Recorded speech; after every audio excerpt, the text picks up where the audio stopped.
with Bodacious, after you work out, how do you feel after? So I actually, funny enough, sent a picture to Todd of my back. The one thing I've noticed the most, the pump does not go away. And it's awesome.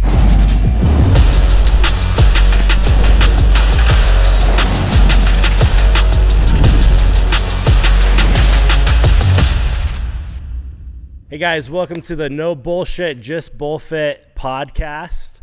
With us today we have, as always, Todd the pharmacist, and Quinn is our special guest today. How are you, Quinn? Doing super great. You look great. You're glowing. A little bit of fake baking. So Okay. Looking real good. appreciate it. Yeah. Okay, so Quinn, you are a top pickleball player. A lot of our viewers don't know what pickleball is about or even how that sport works at all. If you could kind of dissect it for us a little bit. I would love to. Yeah, pickleball, it's kind of been a game changer for my family. We've now been committed for almost 4 years. So pickleball, I always explain it as like mix tennis and ping pong and kind of put it into a smaller court. I'm great at ping pong. I am not great at pickleball. What is up with that? We'll get there. Hey, we talked ping pong. More physical movement in pickleball. Is that what it is? I think that's what it is. Whoa, bro. When you're built like a bowl, it's hard to move side to side. Oh, hey, thanks. Hey, when a train gets moving forward, it's a tank. It doesn't stop. Okay, so a mix between tennis, ping pong. Pretty much any racket sport. Court is only 40 by 20 feet, so it's pretty small. But there's some nuances, like when you serve, you can't immediately attack the ball like you can in tennis. You have to let the ball come back, bounce, and then initiate. And then most importantly, have you guys heard of the kitchen? Yeah, dude, I get yelled at all the time. What is up with that? So 7 feet by 7 feet, so there's about 14 feet in between each player, and you cannot contact the ball and step in the kitchen at the same time. So you mean no fun? Sounds Exactly. easy until you're playing. Yeah. And then you realize how hard it is. And then with pickleball, can you play one-on-one, one against one? Is it always 2-on-2? Yeah, so pickleball was always developed as a doubles game. It's actually been around for like 40 years, but people really just never knew how popular it was. No idea. That's shocking. Dude, I did not expect that. No. Oh, yeah. I'll start it up in Washington. That's where the first pickleball court is. People like to call it the retired person game because it's a small court. But it's taken off from there now. Someone's getting started in pickleball. Where and how do they start? So this is part of the reason I love the pickleball community. Everybody is so open and willing to help you. It reminds me actually a lot of like gym culture when you start going to a new gym and people are willing to like introduce you to new exercises, new set counts. You know, you always go to the biggest guy in the gym and, hey, what are you doing? In the pickleball community, you can go up to a professional player and they'll sit down and talk to you and explain, you know, ways that you can build and improve your game. Mm-hmm. So I always recommend, you know, get educated, learn. There are lots of different introductory classes at Club Pickleball USA. That's here in Utah. It's actually the largest pickleball community in the entire nation. They've got about almost 12,000 members now. Dang. And there's just lots of chances. You can go to public parks. You got the clubs. It's just everywhere. Getting started with pickleball, what would you recommend as like an exercise routine? What kind of exercises would you recommend that you've noticed as far as like strength training, agility, all that kind of stuff? So I'm a huge fan of the booty band. Just putting that around your knees and getting in a squat position and working your way across the court and really feeling that contraction, that's going to help you in your side-to-side movements. And it's great because it helps strengthen your ligaments in your knees. So I'm a huge proponent for that exercise as you're getting into pickleball. I'll be a booty band man. With your tiny pink shorts, huh? Yeah, bro. And your tiny top. So I wear a good team. As I mentioned, when I think pickleball, I think my grandpa. Yep. You're jacked. You're shredded. You're in killer shape. How have you noticed a difference in pickleball playing from your workouts, lifting weights, whatever kind of cardio you're doing? Mm-hmm. Have you noticed it helping and improving? Have you noticed it almost as a hindrance that you're getting too muscular? What have you noticed from working out, carrying that over into pickleball, looking, performing the way you do? That's solid. I'm a typical lifter. I don't believe in cardio. So Just lift the weights a little faster. That's how you do cardio. Exactly. It's funny because the typical like tennis player, pickleball player build is very lean. You know, you think of like Novak Djokovic, or you think of Rafael Nadal, like the top tennis players in the world. They're really lean, skinny guys. Like, yeah, they got like 0% body fat, but they're not muscular. They're not huge guys. I think it translates incredibly well because there's ways that my muscular endurance has really carried me through pickleball matches where people start to get tired. On top of that, I think my shoulder, especially my right shoulder, is, because of playing tennis and baseball, is incredibly strong, and I've just continued to build on that. And it just, my overheads in pickleball are just, it's just nasty. Like I know when I get an overhead, the ball's not coming back. So, Cool. That's a good feeling to have. I was thinking Serena and Venus Williams, they're pretty stacked. oh, They got muscle. they are They're very running. stacked. When you're lifting weights, do you have workouts tailored for pickleball movements, or is it more just trying to build and put on as much muscle mass, stay lean, and that carries over? Or are you focused more on, okay, I'm using my shoulder in this way, so I need to make sure and exercise maybe these muscles? Yeah, so I do incorporate a little bit of both. I really love the mobility factor of lifting because I've noticed as my mobility has improved through my lifts, my pickleball game has elevated. So I've started to incorporate, like when I do a chest day, like if I do a chest exercise, get my chest pumped, I'll also stretch my chest out in between sets. Okay. And it's really allowed my mobility to improve, which is really up to my pickleball game. And so I feel like it's kind of a balance of both. But I also do speed and agility trainings. Okay, so I do a little bit of cardio. But I mostly focus on just fast twitch muscles because when you're playing at the kitchen line, I think they say you have 0.4 of a second to react when somebody like speeds up. Whoa. So it's very, very quick. Yeah. And so I like the fast twitch muscle workouts as well. And so I'll go in the racquetball court and I'll throw a ball. You know, I'll be 5 feet away from the wall and I'll throw it pretty hard and I'll try and catch it with my other hand. So how have you found balancing being a dad, staying fit, working, while at the same time pursuing pickleball as a player and coaching one of the top women's players in the world? Luckily, I'm kind of a night owl / early riser. I'm one of those lucky people where I only need like 3 to 4 hours of sleep to function. Is that true? It's the bullfit helps. Oh, yeah. So tell me about, are you taking Bodacious or Cowabunga? I am taking Bodacious. So how do you feel throughout the day? And It's incredible. It was the first day I took it. I think I worked out for like 3 hours straight, and I was still good to go dude, after. I did the same thing. I like looked at my clock. I'm like, where's Todd? He's gone.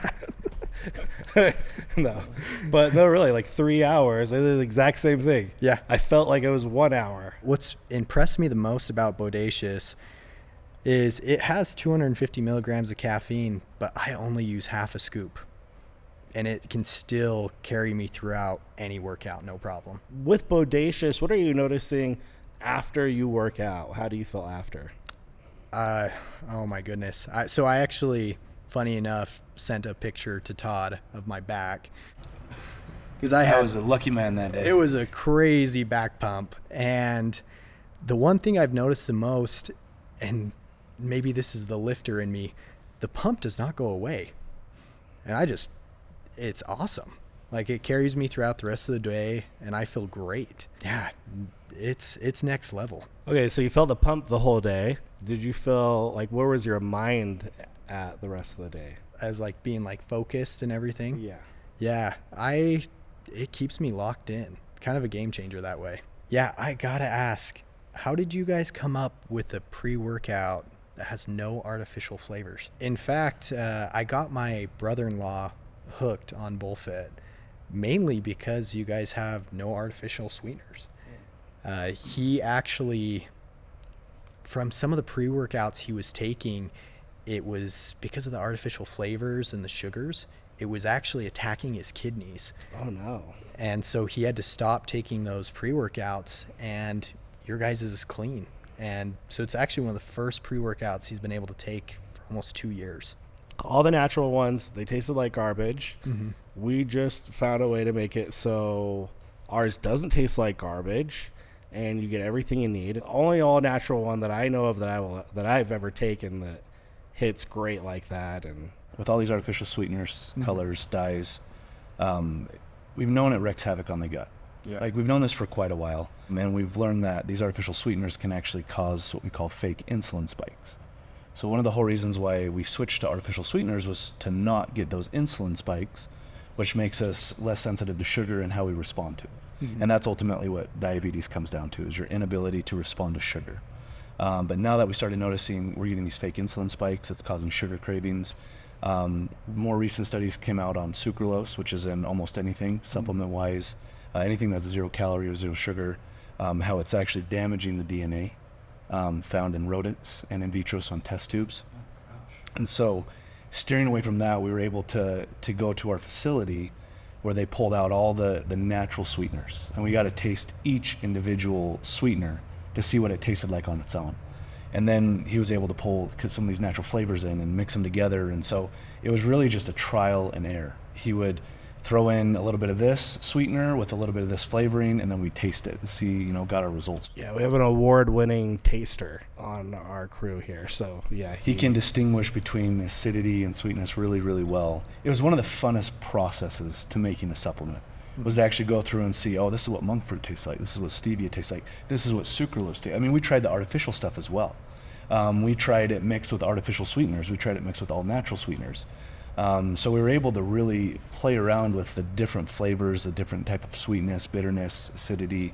It was a process. We were doing this for months before we finally came to an agreement. And we would disagree. We're like, we don't like this one quite as much. We want more of this. But ultimately, seeing now what artificial sweeteners and colors and what they're doing to the body isn't promising. There's still not a lot of evidence that it leads to certain things, but as the science gets better, as we're learning more, I think more and more companies and people are going to turn towards that natural flavoring, natural taste. And so the trick was creating that and have it taste good. Yeah. Kind of like Josh mentioned, there's some companies out there that have really clean ingredients, but one, their ingredients I don't think are really performance enhancing, and two, it just didn't taste very good. So if we could create something with actual performance enhancing ingredients, throw in something that's palatable, something that tastes good, we'd have a game-changing formula. And so that's kind of how it came about, really just trial and error. Showing up to the facility, mixing new stuff, and we weren't the ones mixing it. We had someone that everything's, facilitated, regulated by the FDA. It's clean, it's sterile. They were the ones actually mixing the product, sorting, pulling the product in, testing it, third-party testing it. We've been there just approving, not approving. Yeah. But yeah, it was a process. As a nerd, it was so much fun. Like talking to Todd the facility. was so I'm like taking pictures and He thought it videos. was the like, coolest thing in I the was world. like, this is my dream job. He thought we were at the museum or something. Oh, so cool. He's like me at a dinosaur museum. He's just like, oh, it's so cool. So What? fun. Okay, talk to me, Todd.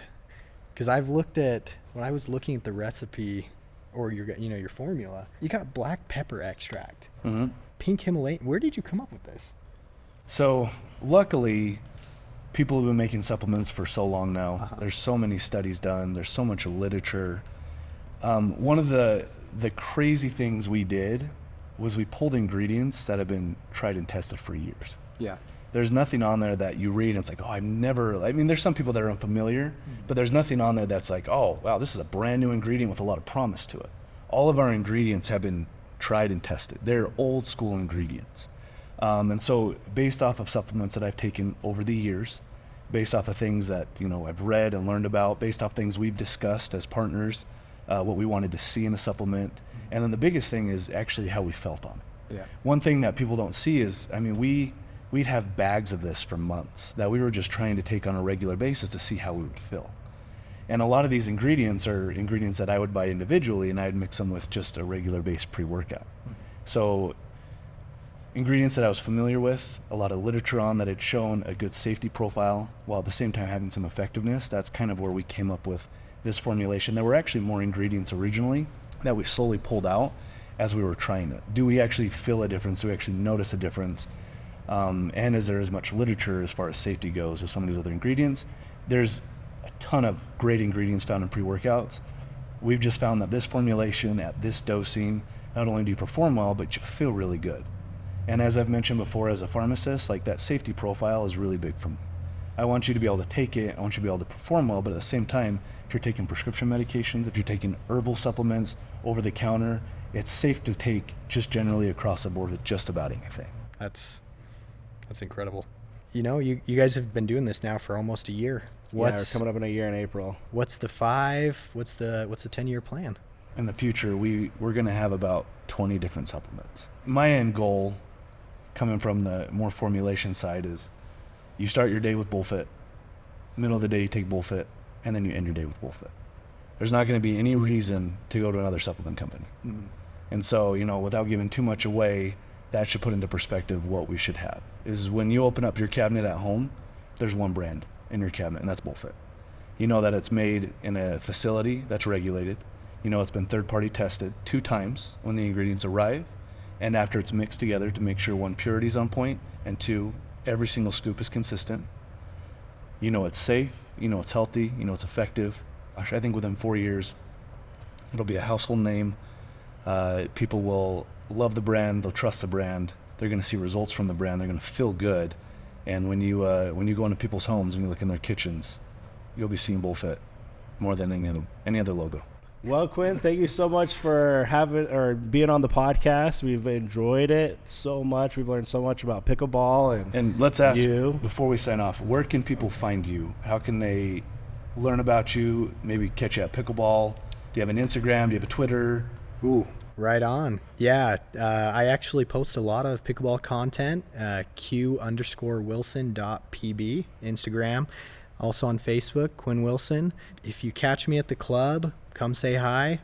I love to teach. I want to get as many pickleball players as excited about the sport as I am. And so if you need some help, lessons, or just some tips and tricks, let me know. What club where can people catch you at? Club Pickleball USA. That's in Orem. They also have one in Sandy. Okay, thank you.